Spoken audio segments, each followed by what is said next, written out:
जहां कहीं भी चीन से झड़प हो रही है, जहां कहीं भी चीन हमारी ज़मीन पर घुस रहा है, जहां कहीं भी चीन हमको पेट्रोलिंग करने नहीं दे रहा है, जहां पर हम बरसों से करते आ रहे भारत की ज़मीन पर, मोदी सरकार बड़े अफसोस के साथ और हमारी बदकिस्मती है कि वो अपनी खामोशी को बनाए रखे हैं। ये क्लैश जो हुआ 9 तारीख के दिन हुआ, पार्लियामेंट चल रही है और 12 तारीख के दिन शाम में मीडिया के जरिए देश को पता चल रहा है कि हमारे भारत के बहादुर फौजी सिपाही जख्मी हुए हैं।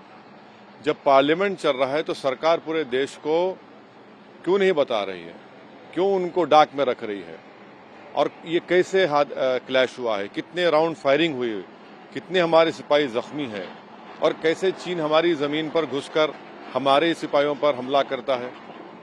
और पार्लियामेंट को बताना चाहिए था। मुझे इस वक्त में मुझे पूरा भरोसा है भारत की आर्मी पर, मगर एक वीक पॉलिटिकल लीडरशिप है भारत के प्रधानमंत्री मोदी जी की, जो चीन का नाम लेने से कतराते हैं। और देश ये जानता है कि जब गलवान हुआ था उस वक्त ऑल पार्टी मीटिंग में प्रधानमंत्री ने कहा था कि ना घुसा है ना कोई घुसेगा। तो क्या कल वही ये बात कहेंगे आप इसका मुंह तोड़ जवाब क्यों नहीं देते? और अब चाइना से हमारा जो ट्रेड इम्बैलेंस है चीन के फेवर में है, चाइना के फेवर में, उसके बावजूद भी हमारे सिपाही जख्मी हो रहे हैं। तो ये सरासर मोदी सरकार की नाकामी है और पार्लियामेंट में इसका एक फुल फ्लेज डिस्कशन होना चाहिए और मैं इस ताल्लुक से एडजर्नमेंट मोशन भी दूंगा कल।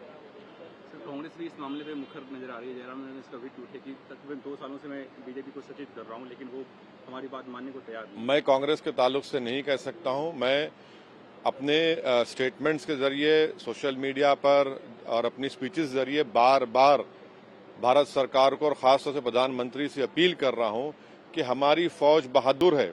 कमजोरी है तो आपकी सरकार में, आपकी लीडरशिप में है कि आप चीन का नाम नहीं लेते हैं। भाई, प्रधानमंत्री ने देश को कहा था ना कि ना कोई घुसा है ना कोई घुसेगा। फिर गलवान में हमारे 20 सिपाही मारे गए। आज भी हम डेमचौक और डेपसांग चीन के पास है, जिस एरिया से डिसएंगेजमेंट हुआ है वहां पर पेट्रोलिंग नहीं कर सकते हैं। हमने गैर जरूरी एक नया स्टेटस को बना दिया। अब तवांग में ये हो रहा है। तो ये पार्लियामेंट को क्यों नहीं बताया गया? आखिर इसको क्या छुपा रही है सरकार? 9 को होता है और 12 को मीडिया से मालूम होता है।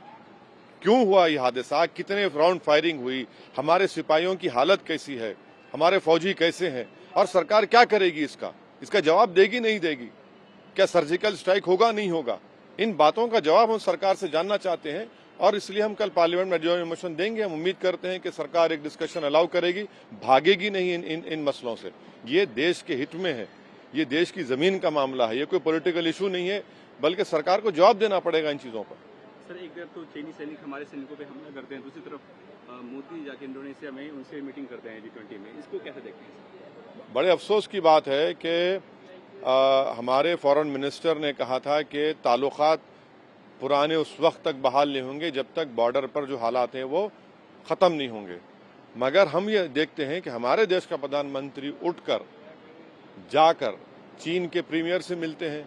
आखिर क्यों इस तरह उनको अपनी कमजोरी को दिखाने की क्या जरूरत पड़ गई? क्या जरूरत पड़? ठीक है, G20 की प्रेसिडेंसी हमारे पास आ रही है, मगर इसका ये मतलब तो नहीं है कि हम अपनी जमीन पर कॉम्प्रोमाइज करेंगे। 1000 स्क्वायर किलोमीटर पर लद्दाख में चीन की PLA बैठी हुई है। ये सच्चाई है, बिल्कुल सच्चाई है। और अमेरिका के जनरल आकर कहते हैं कि बॉर्डर पर क्या हो रहा है, हमारी सरकार कुछ नहीं कहती।